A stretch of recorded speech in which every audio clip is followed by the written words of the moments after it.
on up, do your thing.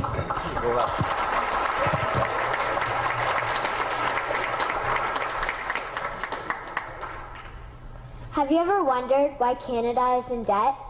Have you ever wondered why the government forces Canadians to pay so many taxes? Have you ever wondered why the bankers from the largest private banks are becoming wealthier and the rest of us are not? Have you ever wondered why the gross national debt is over $800 billion? Or why we are spending $160 million a day on the interest of the national debt? That's $60 billion a year. Have you ever wondered who receives the $60 billion? What I have discovered is the banks and the government have colluded to financially enslave the people of Canada. I will share with you 3 important points of reference which will hopefully spark enough interest and concern for you to continue the research on your own and to engage your government to stop this criminal act against the people of Canada. First, we will briefly examine the Bank of Canada. Second, we will see how our banking system works today. And lastly, I will offer a viable solution that we can petition our government to implement. A very little known figure in Canadian history is J.O. McGeer. He was a lawyer, Member of Parliament, and Mayor of Vancouver. His contribution to Canada is probably the greatest in our history. He championed the creation of the National Bank of Canada, whose sole purpose is to create and manage Canada's money. It was formed on July 3, 1934, and owned by all Canadians. Until the 1970s, because of the Bank of Canada, Canada's national debt was held at a constant, manageable level, until the government decided to implement what we now have as our modern-day banking system that is robbing the Canadian people. So how are they robbing us? Allow me to explain how our private banks and government work today. First, the Canadian government borrows money from the private banks. They then lend the debt-based money to Canada with compounded interest.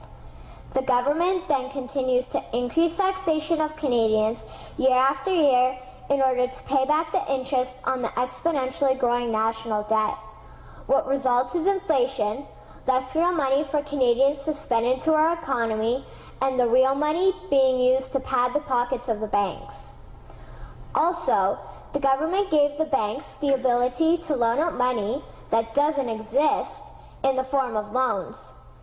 When a bank gives you a mortgage, which literally means a death pledge, or a loan, they don't actually give you money. They click a key on a computer and generate the fake money out of thin air. They don't actually have it in their bank vaults. Presently, the banks only have $4 billion on reserve, but they have loaned out over $1.5 trillion. To quote Graham Towers, each and every time a bank makes a loan, a new bank credit is created. New deposits, brand new money. Broadly speaking, all new money comes out of a bank in the form of loans. As loans are debt, then under the present system, all money is debt.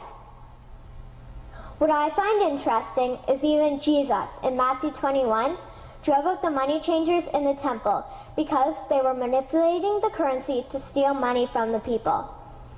The private banks are just like the money changers in Matthew 21.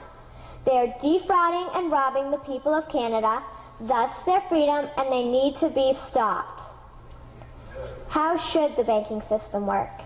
In an infamous interview, Mr. McGeer asked Mr. Towers, "Can you tell me why a government with power to create money should give that power away to a private monopoly and then borrow that which Parliament can create itself back at interest to the point of national bankruptcy?"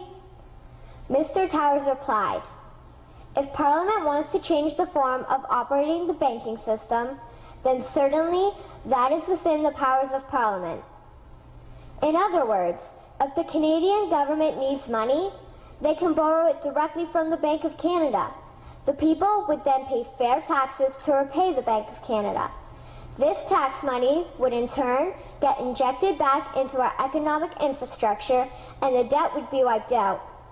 Canadians would again prosper with real money as the foundation of our economic structure and not debt money. Regarding the debt money owed to the private banks, such as the Royal Bank, we would simply have the Bank of Canada print the money owing, hand it over to the private banks, and then clear the debt with the Bank of Canada. And yes, we have the power and lawful right to do so. In conclusion, it has become painfully obvious, even for me, a 12-year-old Canadian, that we are being defrauded and robbed by the banking system and a complicit government. What will we do to stop this crime? What will we do to ensure that the next generation will live free and clear of the debt-based economy that enslaves them to the banks? Margaret Mead said the following, and I hope that all of you remember this. Never doubt that a small group of people can change the world.